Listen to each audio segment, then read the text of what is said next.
Good evening, everyone. How are you? It's Friday. The sun is shining and the beer is cold and the beer is poured. Cheers, everyone.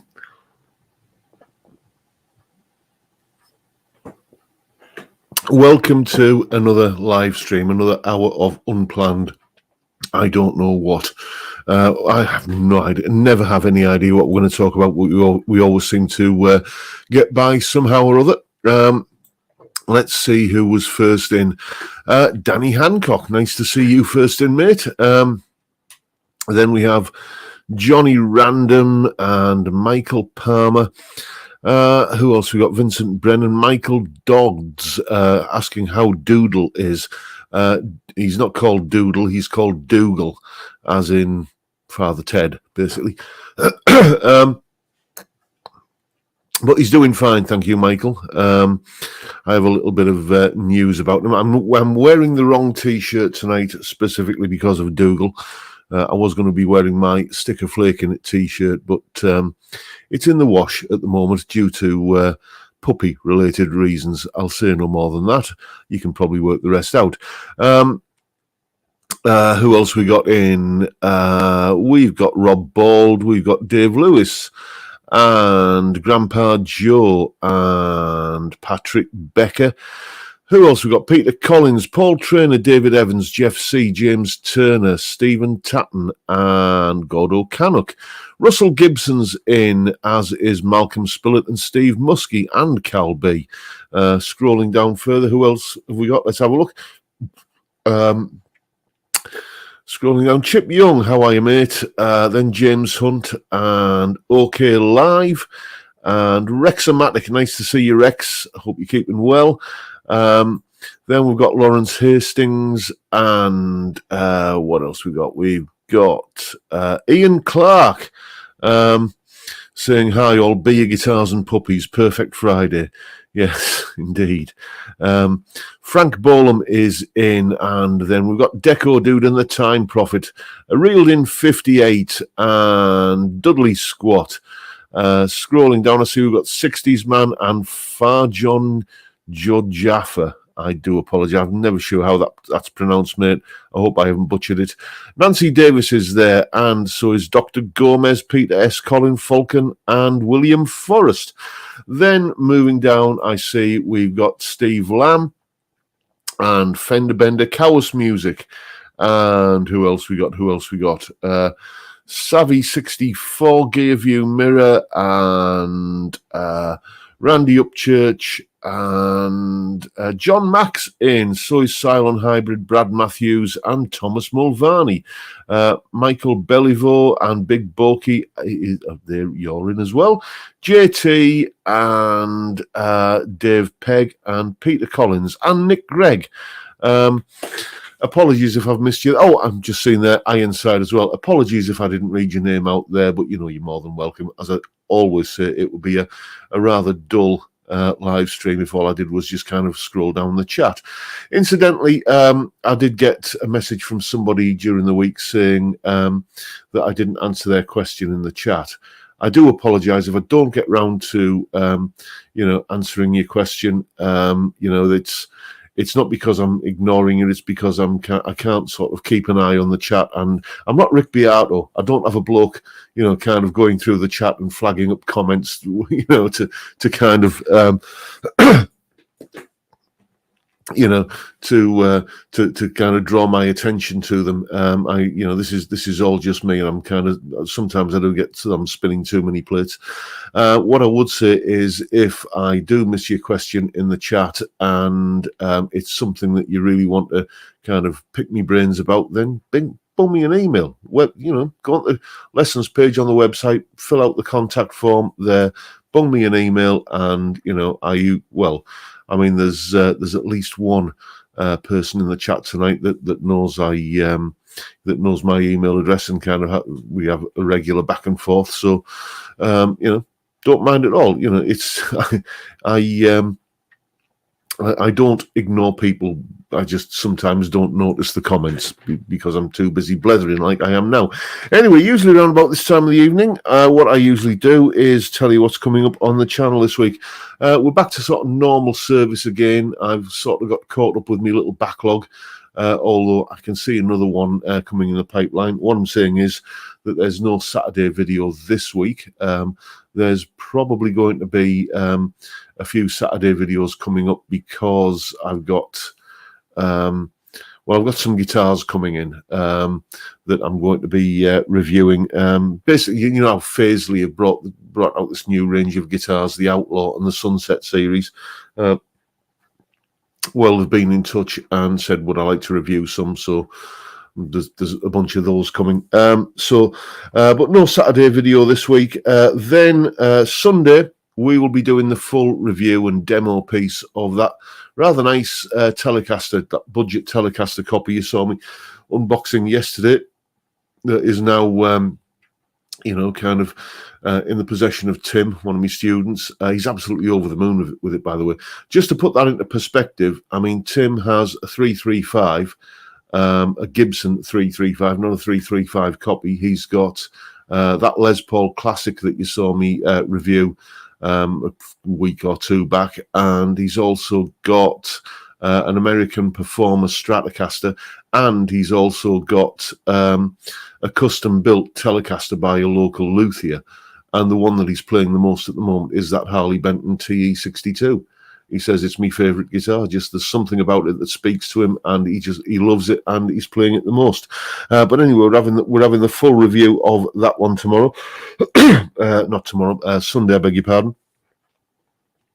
Then Monday, I've been getting a bunch of requests to do some more Clapton, specifically early Clapton, more specifically Blues Breakers era Clapton. So we're looking at one of the solos off the Eric Clapton Blues Breakers Beano album, possibly the first Eric Clapton guitar solo many people heard, because it's side one, track one. So all of the real Clapton or Blues Breakers aficionados will already know what song that is.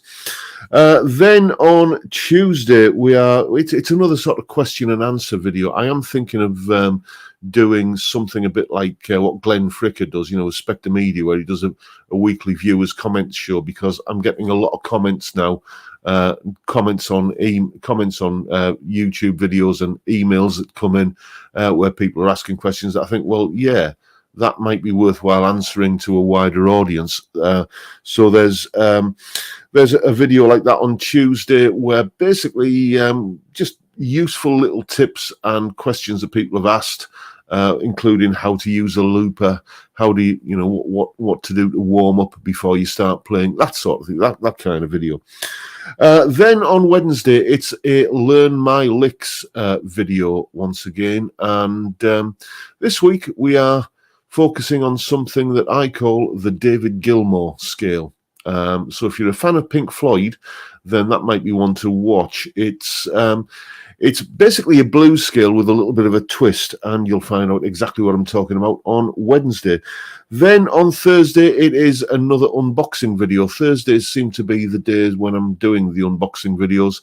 I mentioned in that TE62, that Harley Benton video yesterday, that there is a budget-friendly Telecaster coming up on the channel. In fact, I'll tell you what I'll do. I'll tell you what I'll do right now.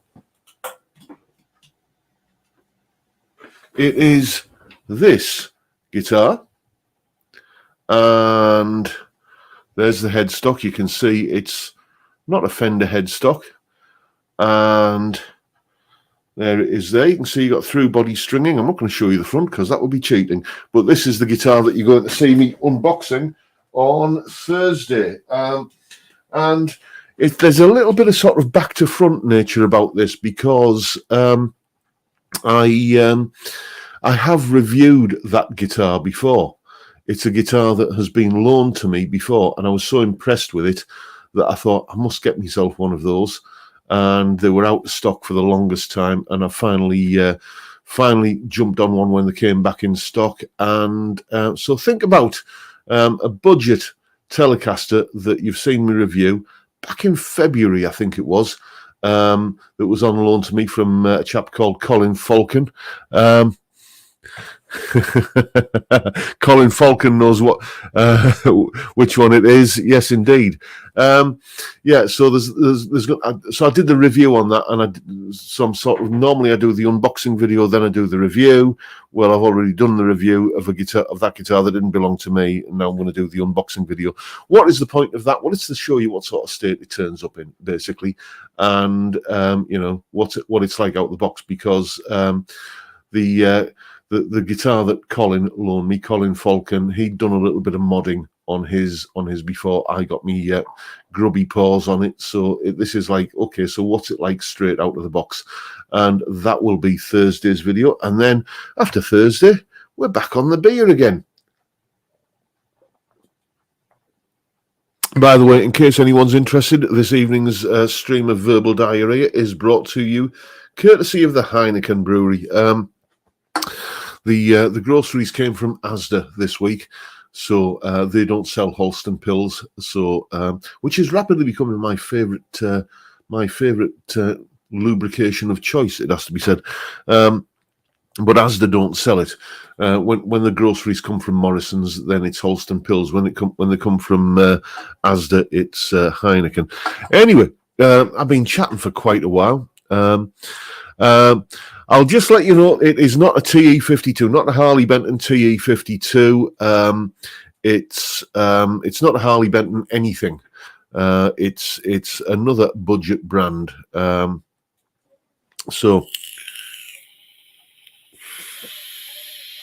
let's see what else we've been talking about in the chat. Let's have a look. Yes, David Evans is saying a guy called Phil, whose channel is called, I know the one you mean, it's called Wings of Pegasus. I've seen does analysis on stuff, comments on how some idiot thought it a good idea to auto-tune Eric Clapton. Yeah, this is just it, isn't it? You know, I mean, have I used auto-tune? Yes, I have. And it's my dirty little secret. Not on my own voice, not even on my own guitar playing, but I did a project about 10 years ago where I was commissioned to write some music to record some music and write some music, which needed a vocal. So I kind of got a singer involved, and we went to a certain Mr. Hoggett's studio. I'm sure you remember that, Steve, if you're in. And you know. And the singer wasn't bad, you know, but there was a couple of points where he kind of scuffed it a little bit, and just rather than, you know, spending ages, we had a couple of good takes and just fixed a couple of little bits, basically. It's when auto-tune is applied to everything to make it sound deliberately auto-tuned. That's what I hate. There's an advert on TV at the moment with some awful Euro pop, you know, kind of summer, kind of feel good, supposedly song, plastered all over it, that you can just hear. It sounds like Metal Mickey, if anyone remembers Metal Mickey. It's, you know, the vocals on it sound like Metal Mickey. It's awful, but it's it's ever since Cher had that big hit with the auto-tune that made her sound like Metal Mickey as well. Gosh, what was that, about 20 odd years ago? That it's become just a thing that people do, and I despise it. I don't like it at all. I have used it, as I say, once to just kind of to just correct something and get it sounding a little bit more in tune, just on a couple of notes. But when it's applied to a whole track, carte blanche, I really don't like that. So let's have a look. What else we've been talking about? No, Guitar Man, it's not a vintage guitar. If it's where are we? Where are we? Danny Hancock remembers Metal Mickey, Boogie Boogie. That's the one. Where are we? Johnny Randomson, I believe you are correct, John. It has been known from time to time, mate. Don't bank on it though. Where are we? Is auto-tune a car radio? Says Lawrence Hastings. No, it's called pitch correction, mate. It's when you can sing a wrong note and then clever trickery makes it sound right. Let's put this up on screen because this is, Jamal is saying, I'm a singer mainly. Auto-tune is just plain wrong. Never used it on my voice to get to tune, but I've used it as an effect. Good effect, though. Fair enough, yeah.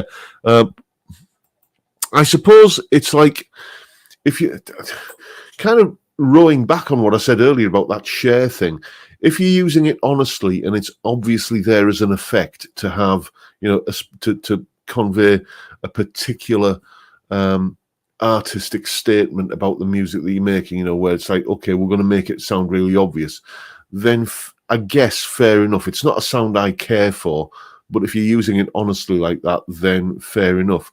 But if when you're using it, I suppose like I did, just to kind of cheat a couple of notes back into tune because you're out of time in the studio and the singer's already done a pretty good performance for like 99% of the song, then there we go. Anyway, let's have a look, see what else we've got to talk about.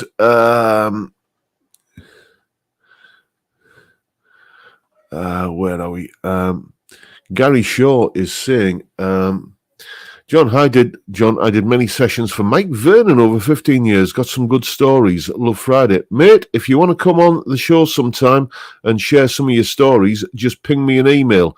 It's basically jrguitartuition@gmail.com, or you can find the contact form on my website. If you've got some entertaining stories to tell about your studio escapades, then let's hear them. Let's have you on the show. Let's have a look. Milk Shakespeare is saying they've even auto-tuned Art Garfunkel. I mean, what the holy F is it? Art Garfunkel, for God's sake. Yeah, I remember years ago. Gosh, it must be about 30 years ago now. Listening to probably the only decent show that used to be on BBC Radio 1, which was on Saturday, called the Saturday Sequence. And they were interviewing, funnily enough, Art Garfunkel. And, he was all over his music theory. He was he would say, sometimes I would harmonize a sixth above, sometimes a third below, just talking about like really precise kind of knowledge of exactly what he was doing. And, never really noticed his vocals to that point because, I don't know. I was never that big an Art Garfunkel fan. I suppose Bright Eyes was the only solo hit that I knew. And, for me, when it came to Simon and Garfunkel, for me, it was always Paul Simon that sort of, for some reason, grabbed my attention. But after that interview, I started listening afresh to Simon and Garfunkel. I think, yeah, you two guys, you really worked well together. It's just a shame that, it was just such not a happy relationship towards the end, was it? They did that reunion some point in the early 80s, and apparently that wasn't particularly a happy experience for either of them. Peter Goddard's saying, who remembers Alan Freeman on Saturday's Radio 1? Yes, Pick of the Pops. I remember that.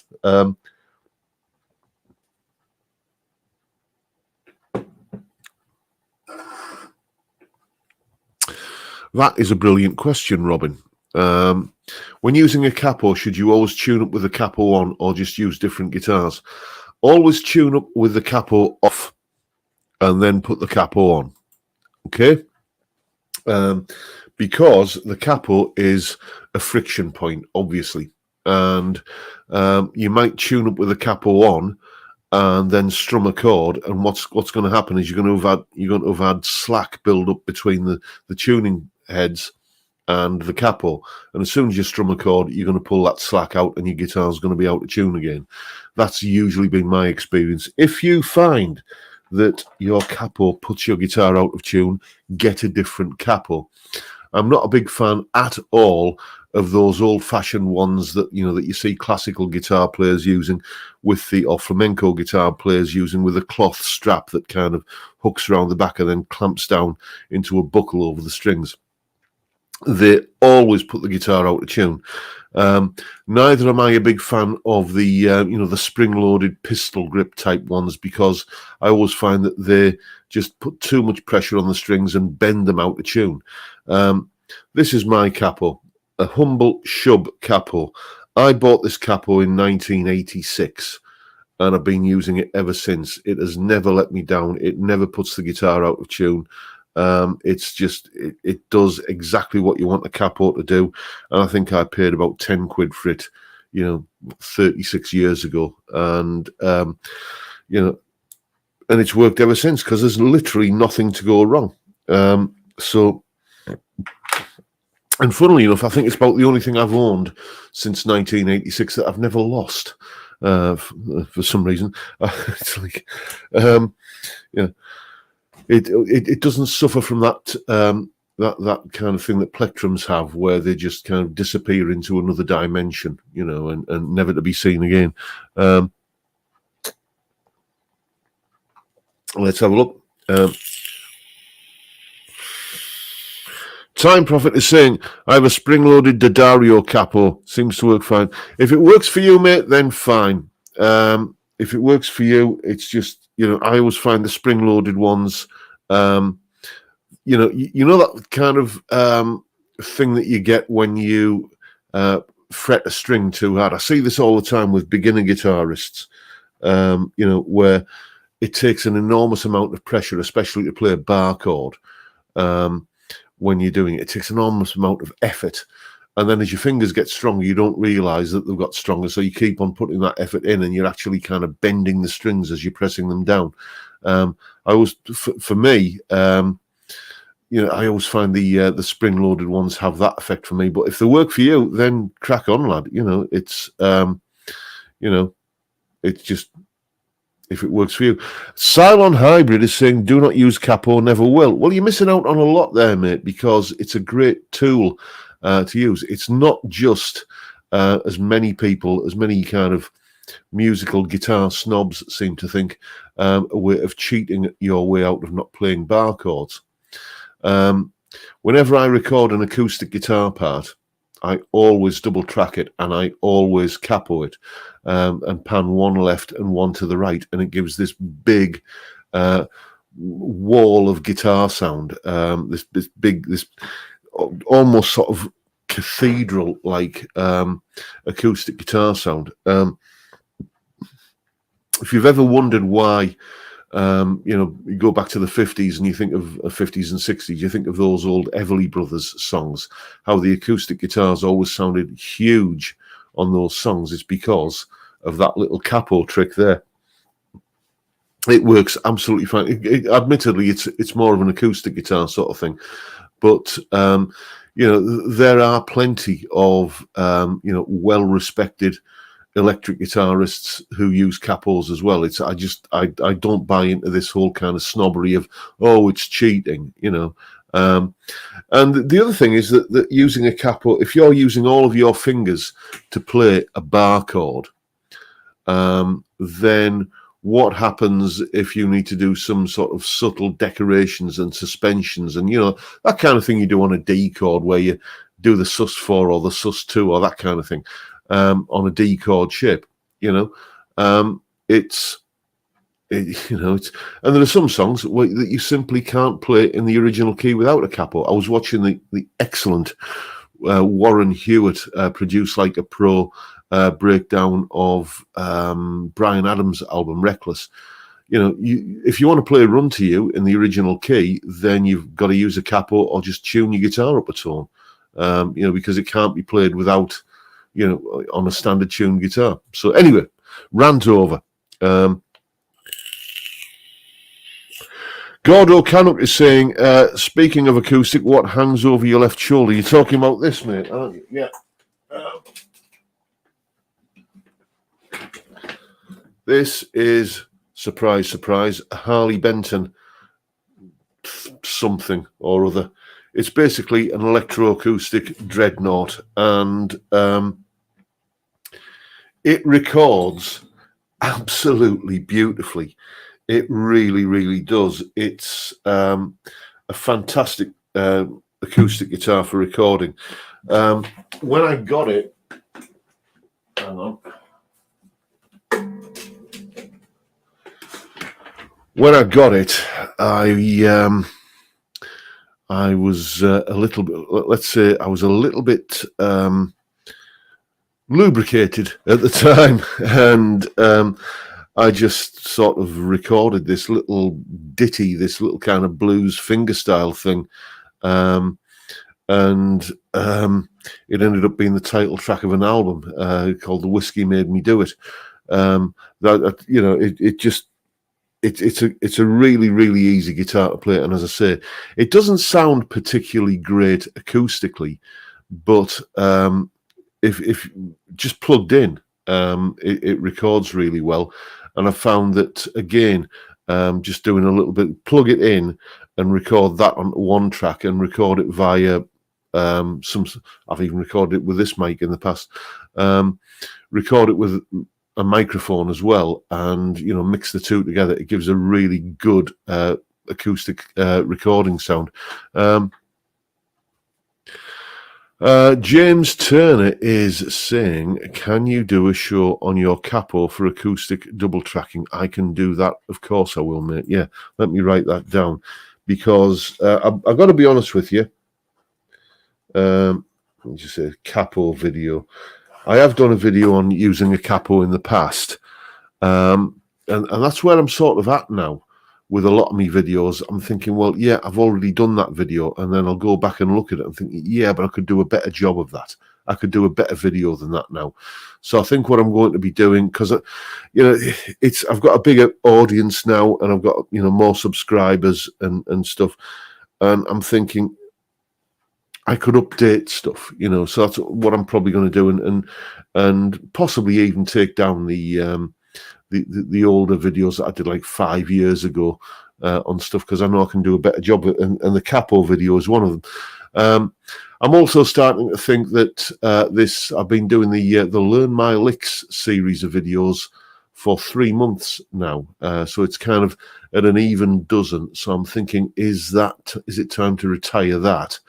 And replace it with something else in the sort of Wednesday lesson slot, and yeah, just sort of little kind of possibly home recording tips. That might be a video to do, or a series of videos to do. Let me know what you think. Anyway.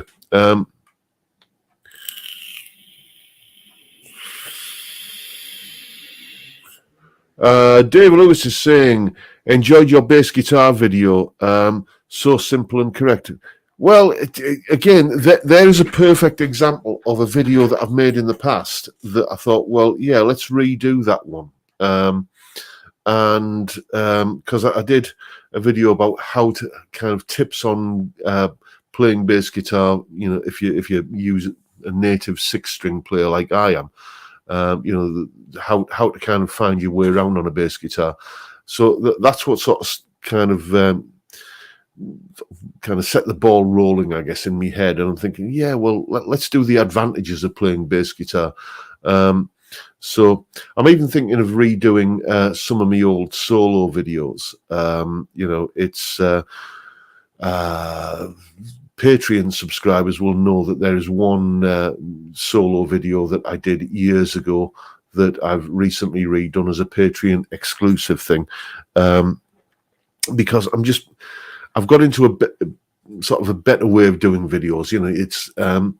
It's the thing about doing YouTube videos. Your apprenticeship is kind of there on show, and I look back at videos I did 4 or 5 years ago, and I'm thinking, yeah, I was still learning the ropes, and I was still learning how to make a video and how to edit and how to kind of tell a story in a 10-15 minute time frame, and I know more about how to do it now, and no doubt in 5 years' time I'll know even more, and I'll be looking at the videos I'm doing in 2022 and thinking, God, I could do better than that.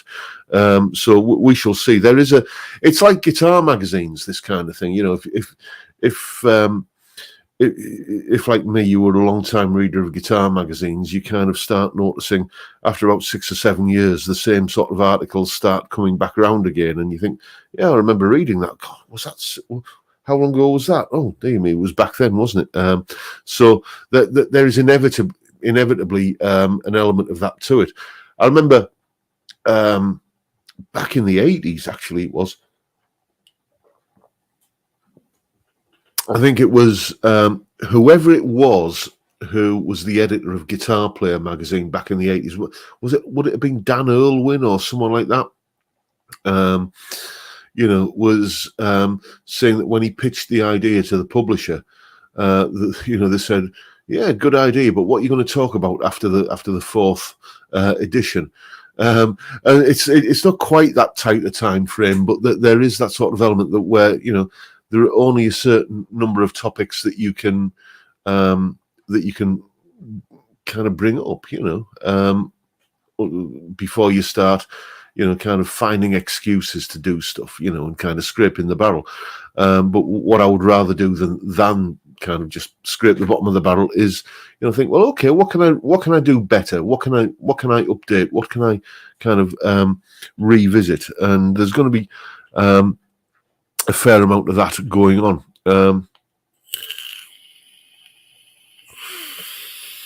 Let's read this.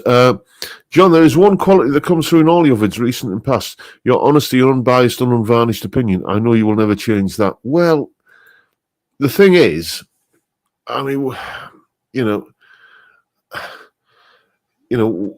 people will spot it if you're kind of, giving them flannel, if you're giving them a pile of BS. And then you just look more ridiculous than if you'd been like, I see we've got Mike in. How are you, Mike? CGS is in. Everybody say hi to Mike. You probably already have done. Yeah, people will spot if you kind of basically spinning a line. So just don't do it. It just seems that. So that what you see is what you get with me, all the kind of and and all that sort of stuff. I mean, I look back at my videos and I realize that I say kind of a lot, too much, it's kind of this, it's kind of that, and it's kind of, but, I leave it all in because, it's me, it's who I am, and, what, it's just, there it is. So the one thing you can never accuse me of, I hope, is being too slick. Do you know what I mean? Anyway, Time Prophet is saying, have you ever worked on a building site in Dusseldorf? I know what you're referring to, a certain 1980s TV show. No, I haven't, but I shall be watching a couple of episodes later on tonight. Thank you to BritBox. And someone's saying this certainly isn't the BBC. No, well, thank you for that. I'm cheaper than the BBC as well. I don't cost you 160 quid a year, even if you sign up with me Patreon. Let's see what else we got going on in the chat. Danny Hancock is asking, does learning of the bass fretboard lend more importance to learning to navigate the sixth string from? Yes, basically. I think what you're asking there is, does learning the bass, does learning your way around the bass improve your knowledge of the neck on the guitar? Of course it does, because, basically you when you're playing bass, you've got to think of where individual notes are. As guitar players, we tend to think in terms of shapes and patterns that we memorize and kind of learn parrot fashion, rote learning. But as a bass player, you've got to be much more conscious of where note locations are. And having been a guitar teacher for 30 years now, I might have mentioned that before, it's the one thing that I noticed that I'll get students like, okay, beginners, fair enough. Okay. You can't expect beginners to kind of know what they're doing because they're beginners, they're just learning the ropes. But I get like, semi-pro guitar players. When I say semi-pro, I mean guys who have day jobs but who augment their income by playing, in work like functions bands and stuff like that. And whatever problem they're having, whether it's, learning this particular kind of style of playing or that particular lick or whatever it is, inevitably it always comes down to the root cause of whatever problem they're having is just not knowing where the notes are on the fretboard. As I often say to some of my students, it's not your fingers that are slowing you down. It's just that nanosecond of, hang on, where is it? Oh yeah, there it is. That is what slows you down. That's what puts the brakes on. So if you can understand what you're doing and know the fretboard and just be able to just see it as I often say, like if you know the fretboard like you know your local neighborhood, where you don't have to think where you're going. When you're in a kind of strange town or a new town or something like that, you're on holiday, you've moved to a new place or something like that. When you're finding your way from your house to the supermarket or to the bank or whatever, you're thinking straight on, second left, first right, that kind of, that's the way you think, okay, because you're still finding your way around. But your local neighborhood, you just go where you're going because you know where it is, because you don't have to think about it. If you can learn the fretboard like that, then it speeds things up. It makes you more fluent, and it removes that sort of that natural pause that you'll get while you're having to think about where things are. Nancy Davis is saying, John, don't be the corporate guy. Look at me.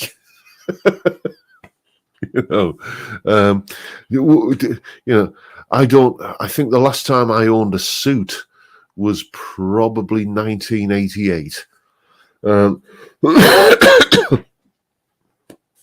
These days, the closest thing I've got to a suit is a pair of Farah trousers, a white shirt, and a black tie, and that comes out for all of the kind of hatched, matched, and dispatched, kind of funerals, weddings, and christenings and stuff, and that's it. The rest of the time, it's t-shirts.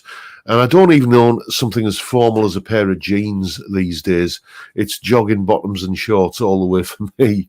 One of the joys of having worked from home for the last 30 years.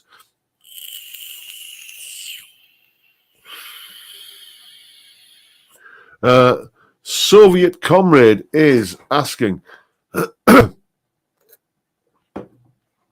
hello, pal. Love your stuff. Who is your favourite musician? Thank you, first of all.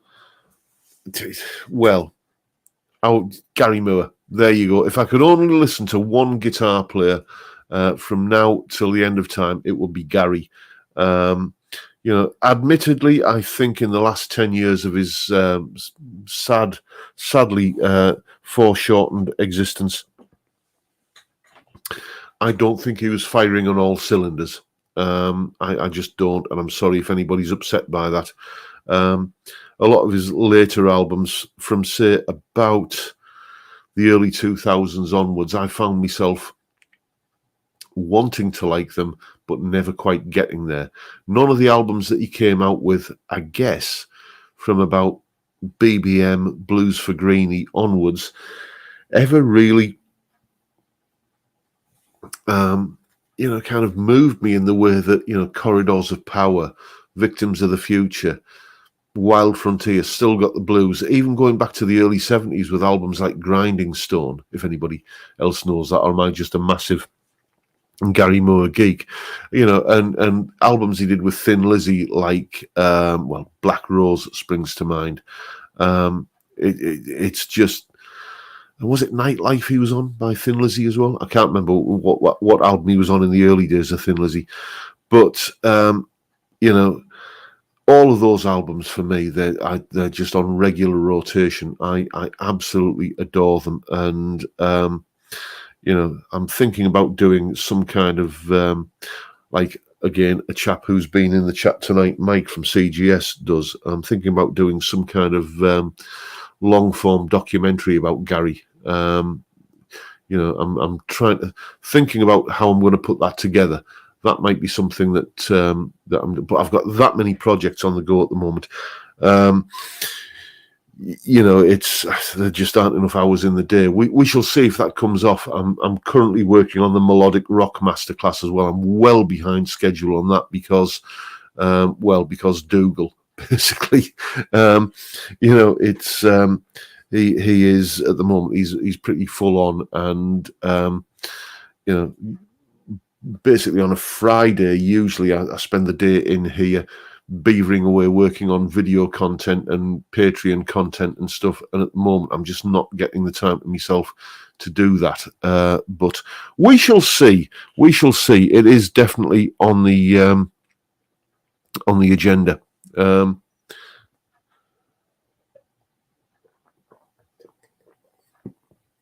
Anyway, chaps, we're 40 minutes in and I'm lagging behind. Excuse me while I pour another cold one. While I'm doing that, let's have a look. Mike, you are a star. Thank you. I might just take you up on that. We'll have a chat via email. Savvy64 is saying, I like a bit of Kenny Wayne Shepherd. Well, funny you should say that, but I've mentioned many times that my morning routine is because I get up at a ridiculously early hour. Even if the alarm doesn't go off, because I forgot to set it the night before because of this, then, I'm never out of bed any later than 5:30 a.m. because I just like to kind of have that early morning, that sort of when the world is still asleep and just you got the peace and quiet. And I read the paper on my phone, or I'm actually reading a decent book at the moment. If anybody's into a good crime thriller, then check out the works of Mark Billingham, the Tom Thorne series of novels. I'm reading one of those at the moment. Anyway, the first hour or so I'm out of bed on a morning, I stick an album on and just sit and listen to an album start to finish. And this morning's album was Kenny Wayne Shepherd, Trouble Is. What a fantastic album that is. If you don't know it. Hello. I see we've got the bots in the chat again. Ignore them, everyone. The more you interact with them, it only encourages them. So just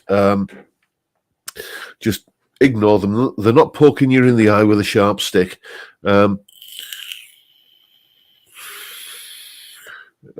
Danny Hancock is saying what you're saying there, Danny, mate.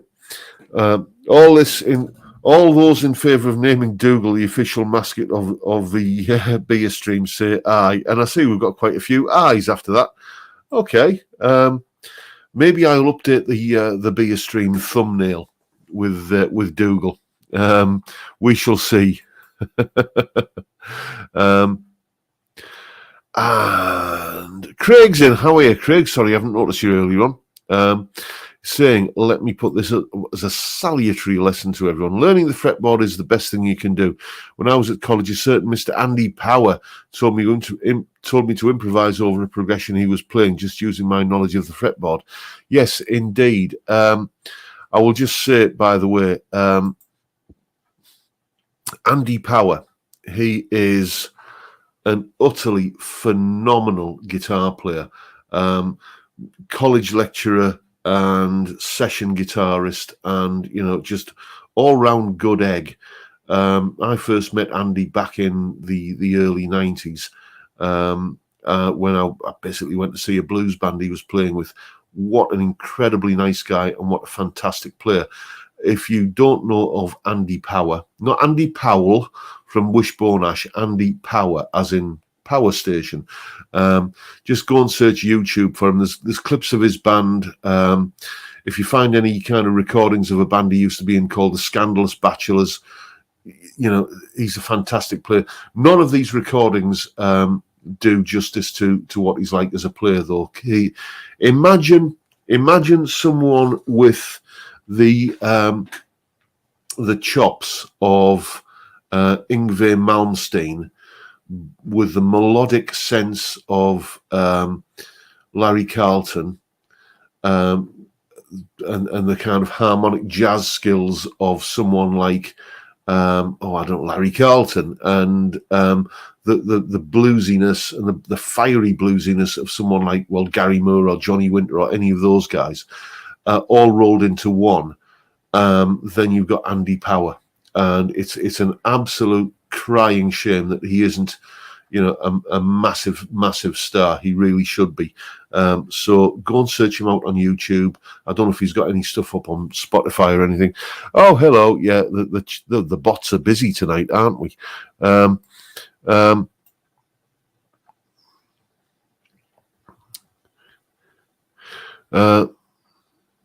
Let's have a look. See what's. Let's have a look. See what's happening before the bots jump into the chat. Where are we? I was talking about books earlier, and Nancy Davis is saying good author, and someone else, who's it? So I missed that. Deco Dude saying still on Ladybird books. Indeed. Lefty Pick, how are you, mate? Nice to see you in.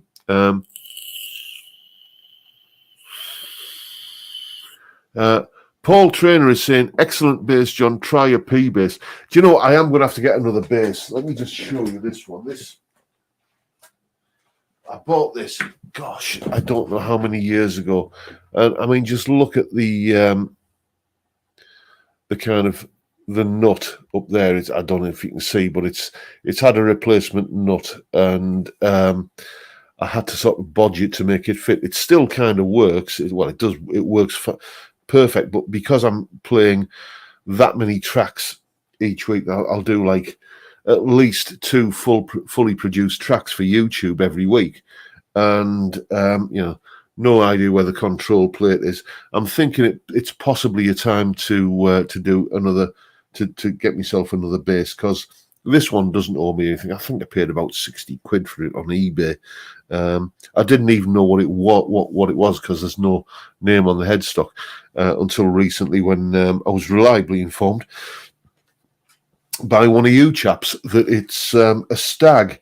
So it owes me nothing. I think you might just see me going shopping for a bass. That might be a video that I might end up doing. So what else are we talking about in the chat? I see the bots have had their fun. Vincent Brennan is saying the novels of Philip Kerr, the Bernie Gunther series, may interest you. Okay, I'll check them out. Let's have a look.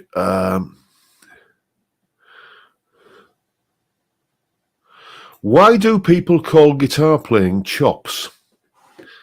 I've never known that. True story, back in the mid-'80s, it'll have been about 85. I was a student, and I was, I had my, I think, what did I have at the time? I think I had my Les Paul Deluxe at the time, the one I've spoken about a few times, the first ever proper good guitar I ever had. Basically, back in those days, when you were a student, you used to get a student grant, and it was to pay your rent in your accommodation for the coming term. But I had a job. I had a job working in the local fish and chip shop that used to pay me rent. So but I still got this grant. So basically, I bought a guitar with it. It was a 1974, I think, Les Paul Deluxe that was absolutely knackered, and the Les Pauls in 1984 were sort of deader than disco, as they say. And it was knackered anyway. Everybody in the 80s wanted a pointy headstock with a Floyd Rose and all that kind of gubbins. Anyway, I got this Les Paul.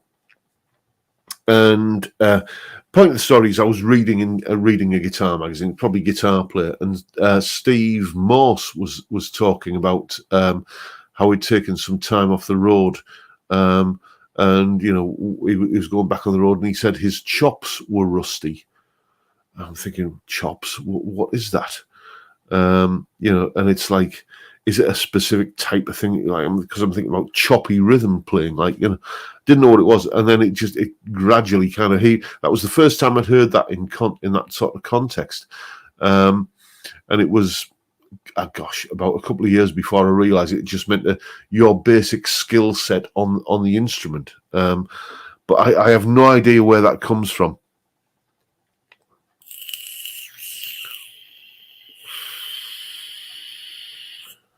Oh, Peter Goddard has the answer. Let's put it up. Musical chops comes from the word embouchure.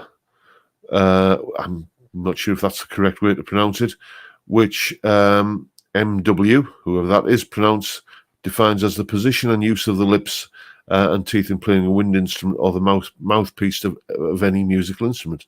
I did not know that. Thank you so much. Every day is a school day. Johnny Loves just posted the same thing. Chops began to use in the 1940s or thereabouts. Chops began to be used in American slang for the power of a jazz trumpeter's embouchure, the way which he applied his mouth to the instrument. I did not know that. I suppose it makes sense because in British slang you talk about get your chops around that. It means get your get your mouth around that. Anyway.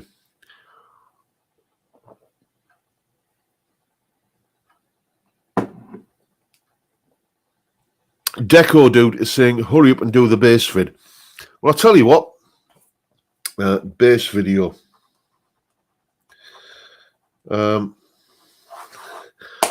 That, as I was saying, I was going to retire the Learn My Licks series of videos.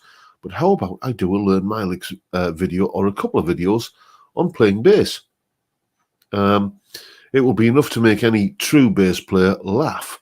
And I'm sure I'll get a lot of abuse in the comments section from bass players who are telling me I'm doing it all wrong, proper bass players. But you know what? I've got my way of doing it, which seems to work well. And, if people are interested in seeing how I put bass lines together, then, I shall do that.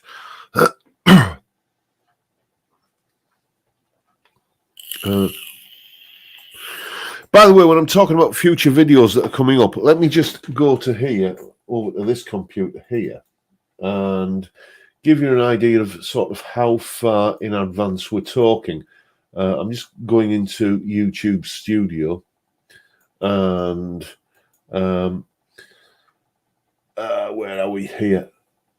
I have all of my videos recorded, uploaded and everything all the way up to August the 18th at the moment. So that's how kind of far in advance we're doing. So if I say in a live stream, oh yeah, I'll get around to doing that, then it ain't going to be, in the next couple of days. The reason I'm that far in advance is because at some point later in the year, me and the missus are going to be hopefully going away for a week or so, just for our first holiday since 2015. First proper holiday since 2015. So what I'm trying to do is get enough material stacked up and uploaded so that it's I can take a week off and nobody's going to be any the wiser, because let's face it, this is a house with a lot of guitars in it, and advertising the fact that it's empty by not by saying hi, there won't be any videos for the next week or so because we're going on holiday. Yeah, not a good idea, really.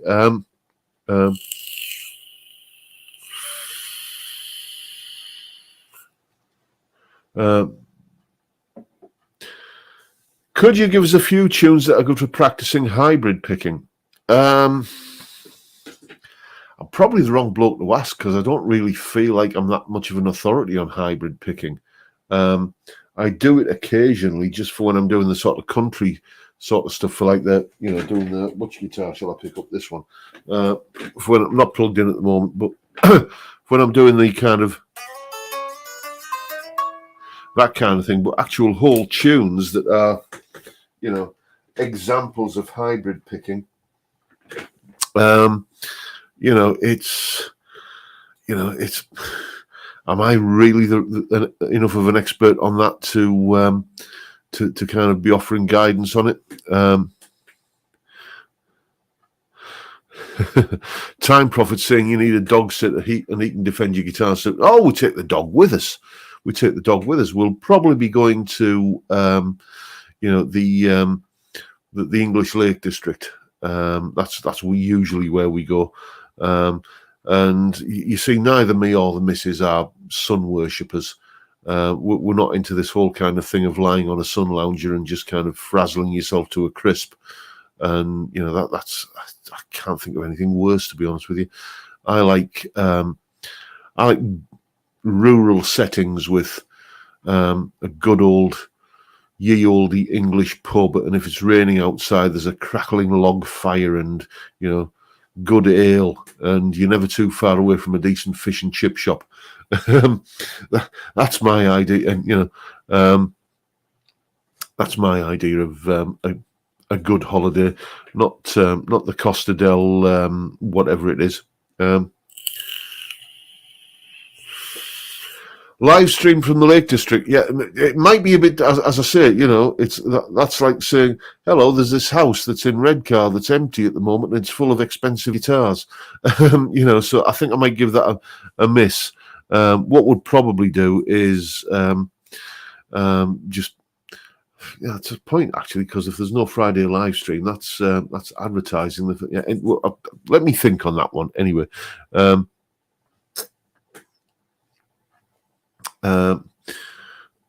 Where are we?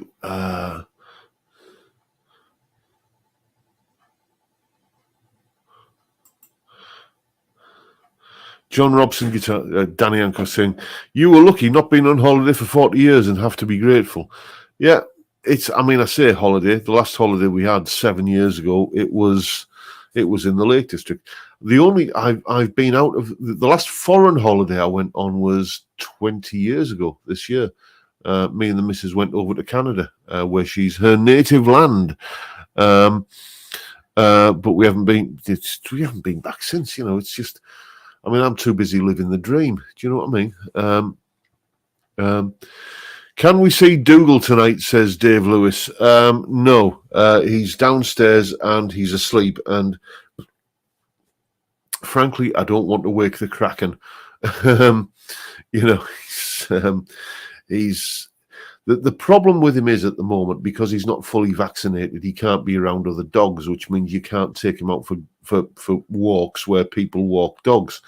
So he's been getting the odd little lead walk around the neighbourhood. And if you see another dog, you cross the road.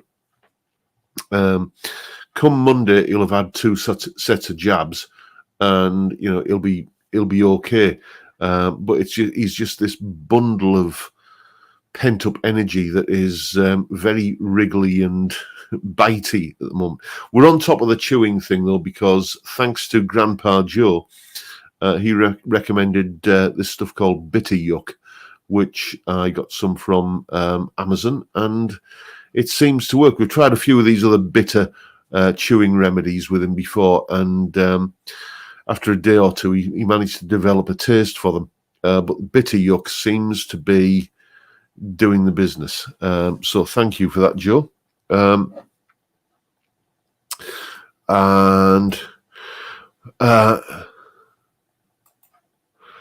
Yes, you have to get a picture of the studio background for the Lake District Friday night, so it looks like you're on. Yeah, do it on a green screen. Yes, mind you. If I was able to do green screen stuff, would I have this lot behind me? Yeah, probably would. Anyway, chaps, we're 59 minutes in, and I've got a kebab turning up very, very soon, so I'm going to kind of call it quits there for this evening. Thank you once again. We made it. we made it. I had no idea what I was going to talk about an hour ago, and somehow we've got through an hour of me blethering away and having a bit of a chat with you chaps. Been a blast, as always, and I'll keep on doing it until you're sick of me. But for now, once again, time, gentlemen, please.